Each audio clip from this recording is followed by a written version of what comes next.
Hi all. ఈ మధ్య most asked interview క్వశ్చన్స్లో జావా స్క్రిప్ట్ మీద ఎస్పెషల్లీ ప్రోటోటైప్ అంటే ఏంటి, ప్రోటోటా అంటే ఏంటి అని అడుగుతున్నారు. ప్రోటో ఇన్ఫ్యాక్ట్ దీన్ని __ప్రోటో__ అంటాం. ఇవి ఏంటి అని అడుగుతున్నారు. సో దీని గురించి చెప్పే ముందు నేను ఇంకొక పాయింట్ ఏం చెప్పాలి అని అంటే, బేసికల్లీ జావా స్క్రిప్ట్ అనేది ఆబ్జెక్ట్ ఓరియంటెడ్ ప్రోగ్రామింగ్ కాదు. It is following object based approaches. అంటే మనకి డైరెక్ట్గా క్లాస్ అనే కీవర్డ్ ఉన్నా కూడా క్లాస్ బేస్డ్ అయితే జావా స్క్రిప్ట్ కాదు.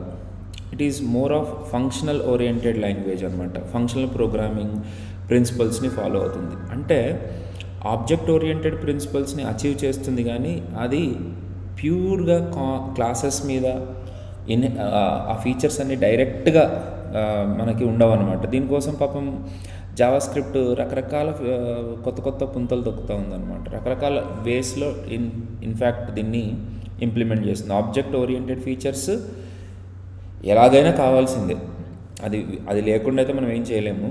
బట్ డైరెక్ట్గా class, extends, inheritance, overloading, overriding ఇవేమీ లేకుండా, క్లాస్ అనే కీవర్డ్ లేకుండా కూడా చాలా మట్టుకు చేయడానికి ట్రై చేస్తుంది. దాంట్లో మనకి కొన్ని కొత్త క్వశ్చన్స్ అవి పుడుతూ ఉంటాయి.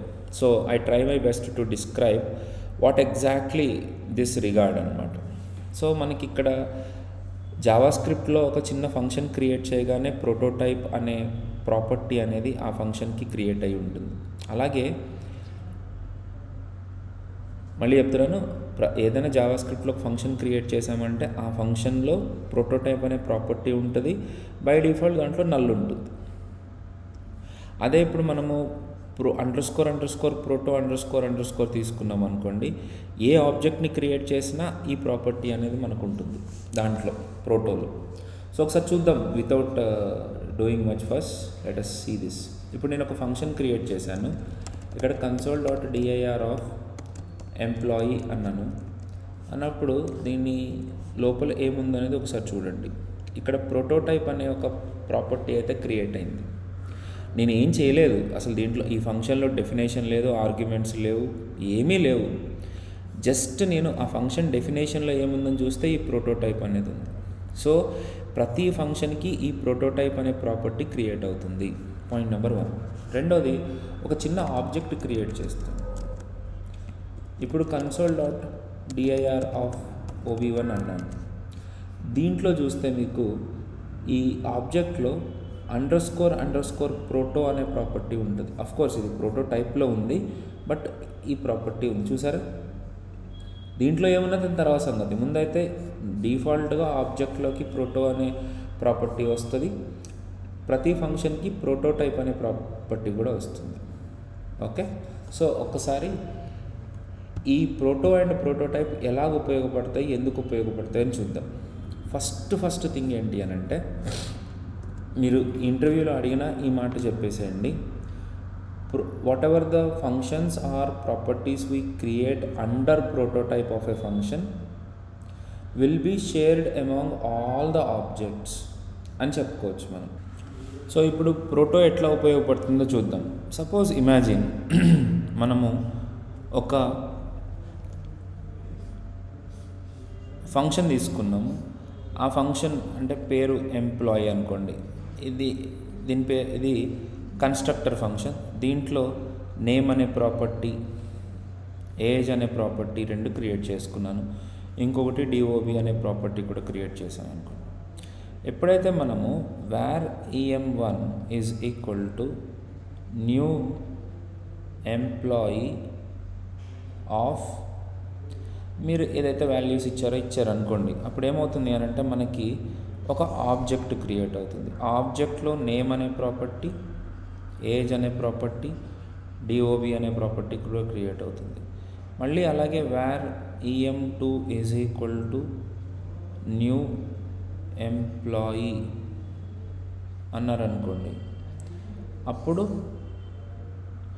సేమ్ ఇంకొక ఆబ్జెక్ట్, ఇంకొక ఇన్స్టెన్స్ క్రియేట్ అయ్యి దాంట్లో కూడా నేమ్, ఏజ్, DOB క్రియేట్ అవుతుంది. అలాగ కాకుండా మనం ఏం చేయొచ్చు అని అంటే, ఇప్పుడు ఈ ఎంప్లాయీ ఫంక్షన్ ఉంది కదా, employee dot prototype dot company అని ఏదైనా ఒక ప్రాపర్టీ క్రియేట్ చేసి దానికి ఎడ్యుపాలి అని పెట్టామనుకోండి. సో అప్పుడేమవుతుంది అని అంటే ఈ కంపెనీ అనేది కూడా దీంట్లో ఉంటుంది, కానీ సపరేట్గా ఒక మెమరీలో ఉంటుంది అనుకో.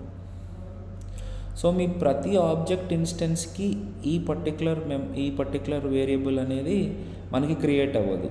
దీని అంతటికి ఒక కామన్ మెమరీ క్రియేట్ అవుతుంది అన్నమాట. దాంట్లో కంపెనీ ఈజ్ ఈక్వల్ టు ఎడ్యుపాలి అని ఉంటుంది. సో ఈ ప్రాపర్టీని ప్రతి ఆబ్జెక్టు యాక్సెస్ చేసుకోవచ్చు. అంటే EM1 డాట్ కంపెనీ అని అంటే ఎడ్యుపాలి వస్తుంది, EM2 డాట్ కంపెనీ అని అన్నా ఎడ్యుపాలి వస్తుంది. దట్ డజంట్ మీన్ ప్రతి ఆబ్జెక్ట్లోనూ ఈ కంపెనీ అనే ప్రాపర్టీ ఉందనేది లేదు. ఓన్లీ ప్రోటోటైప్లోనే ఉంది, ఈ ఎంప్లాయీ ప్రోటోటైప్లోనే ఉంది. కాకపోతే whatever the properties we have under prototype will be shared by all the objects. In fact object oriented లాంగ్వేజెస్లో స్టాటిక్ ప్రాపర్టీస్ అని ఉంటాయి.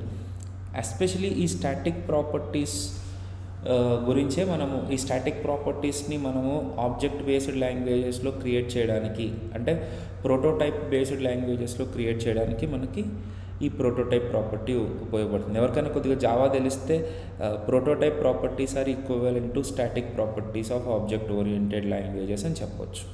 సో దీన్ని మనం ఇప్పుడు ప్రాక్టికల్గా చూద్దాం, రైట్? సో ఇప్పుడు ఇక్కడ సపోజ్ నేను ఇక్కడ దిస్ డాట్ నేమ్, ఈ దిస్ అంటే ఏంటి, కన్స్ట్రక్టర్ ఫంక్షన్ అంటే ఏంటి, ఇవన్నీ మీకు ఏమైనా కావాలనుకుంటే నన్ను కమెంట్స్లో అడగండి, నేను లింక్స్ పంపిస్తాను, లేదా డిస్క్రిప్షన్లో కూడా పెట్టడానికి ట్రై చేస్తాను. నేమ్ ఈజ్ ఈక్వల్ టు అని చెప్పేసి ఇక్కడ మనము కన్స్ట్రక్టర్ ఫంక్షన్ కదా,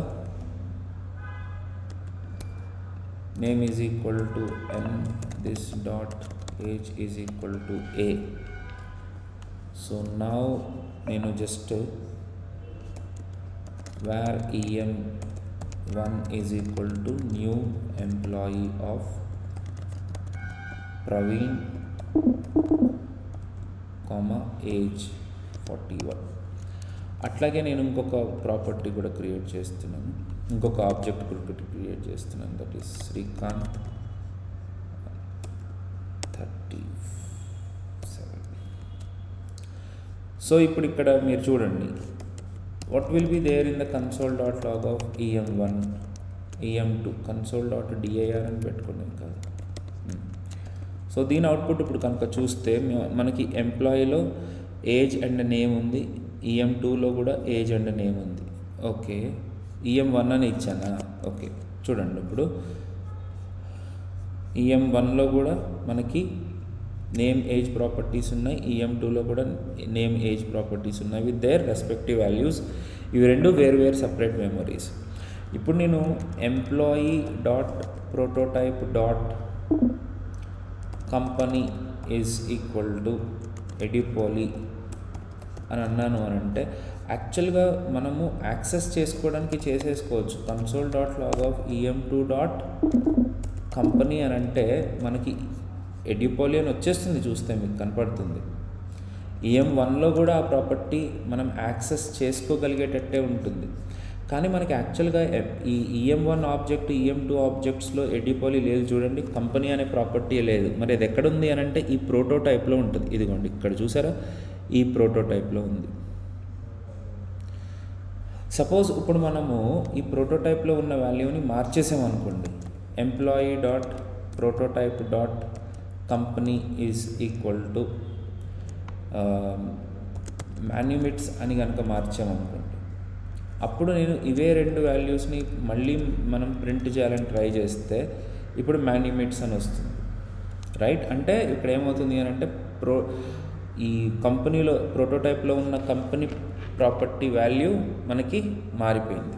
సో ఈ రకంగా మనము డైరెక్ట్గా మోడిఫికేషన్స్ చేసుకోవచ్చు. లేదు అని అంటే మన ఆబ్జెక్ట్ త్రూ కూడా చేసుకోవచ్చు, కానీ ఎలా చేస్తాము అనేది కూడా చూపించాలి. నేను ఇందాకేమన్నాను, as soon as we create an employee function, constructor function, prototype అనే ప్రాపర్టీ క్రియేట్ అవుతుంది, దాంట్లో ఎంటీ ఆబ్జెక్ట్ ఉంటుంది అని అన్నాను. అది ఎంటీ ఆబ్జెక్ట్ అని అంటే దాని మీనింగ్ ఏంటి? అది ఎలాగో ఆబ్జెక్టే కాబట్టి దాంట్లో ప్రోటో అనేది ఉంటుంది కదా. సో ఆ ప్రోటోని బేస్ చేసుకుని కూడా మనం మోడిఫికేషన్స్ చేసుకోవచ్చు. అంటే ఎట్లాగా చూపిస్తాను చూడండి. ఇక్కడ డైరెక్ట్గా ఎంప్లాయ్ డాట్ ప్రోటోటైప్ అని కాకుండా em1 dot __ proto _ company is equal to మాన్యుమిట్స్ అని అంటే ఇప్పుడు em1 డాట్ కంపెనీలో మాన్యుమిట్స్ అని రావచ్చు.